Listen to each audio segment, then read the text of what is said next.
Conscious Bites, Milk to Solids, Part 7. Miss Dietitian, can you give me a step-by-step guide for Max? Can the guide include how much I should be offering at each meal? I was thinking of starting Rosie at around 5 months. Okay, so let's meet like halfway. So you would introduce solids at say 5.5 months, which is 24 weeks. Find a time of the day when you're relaxed and less stressed. After feeding your baby half their usual feed, you are ready to start day 1. Mix some breast or formula milk with plain baby rice or mashed potato to make a smooth puree consistency. In the first few days, using a shallow teaspoon or plastic weaning spoon, give your baby in small mouthfuls 1 to 2 tablespoons of the smooth pureed mixture. In the beginning, your baby will push out the food with their tongue, so allow them time to suck on the spoon and practice the tongue thrust reflex. You can allow your baby to practice the tongue thrust reflex by offering the smooth puree about once or twice a day. At this stage, try not to be concerned about offering them 3 meals a day.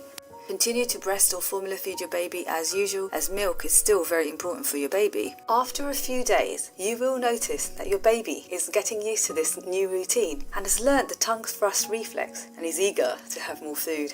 You can now increase the smooth puree to 3 to 4 tablespoons twice a day for about a week, and also you can now add a vegetable to the smooth puree too.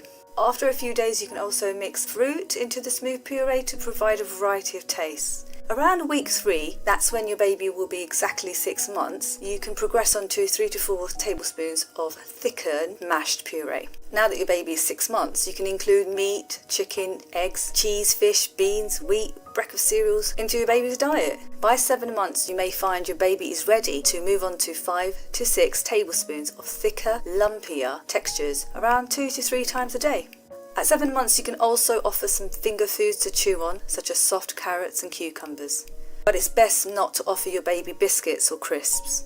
What if Max is not ready and chokes on the lumps? Lumps can be daunting at first, but the chewing of food will help your baby's jaw muscles to develop. Also, to avoid choking, never leave your baby alone with food. Make sure the finger foods are cut in length and round foods such as grapes are cut in half. By 8 months, you should be offering 7 to 8 tablespoons of thick, lumpy purees around 3 times a day. At 9 months, your aim will be to progress from lumpy puree to mince foods, and then you can also increase the quantity to 10 to 12 tablespoons of mince foods 3 times a day. Between 10 to 11 months, you can introduce the finely chopped foods along with the minced foods. By the end of 12 months, your baby should be having 3 main meals a day of family foods plus 1 to 2 finger food snacks. There are some foods that you should not offer your baby, especially in the first 12 months, such as honey, large chunky foods such as finger foods because they need to be cut into chip shapes, and grapes need to be cut into half to avoid choking. Hard sticky sweets, which are also a choking hazard. Cow's milk or soya milk as a drink. Whole nuts are also a choking hazard too, and peanut butter is quite sticky, so if you are going to use it, then apply a thin layer on a bread or a cracker. And hard salty snacks such as pretzels and popcorn. And when preparing meals for your baby, try to avoid adding salt or sugar to the food. When planning your baby's meals, try to include iron-rich foods such as red lean meat, especially beef, dried fruits such as raisins and apricots, dark green leafy vegetables such as spinach and broccoli, eggs, pulses such as beans and lentils, chicken and other poultry, and fish such as tuna and salmon. However, if you have a vegetarian or vegan diet, make sure your diet is not too high in fibre, as these can reduce the absorption of iron or zinc. Does my baby need any vitamin supplements? If you're formula feeding your baby around 500 ml per day, then you do not need any extra vitamins, as the formula already contains them. Otherwise, it's recommended that your baby takes a daily supplement of vitamins A, C and D until they're 5 years old. But those on a vegan diet need to include a vitamin B12 supplement too.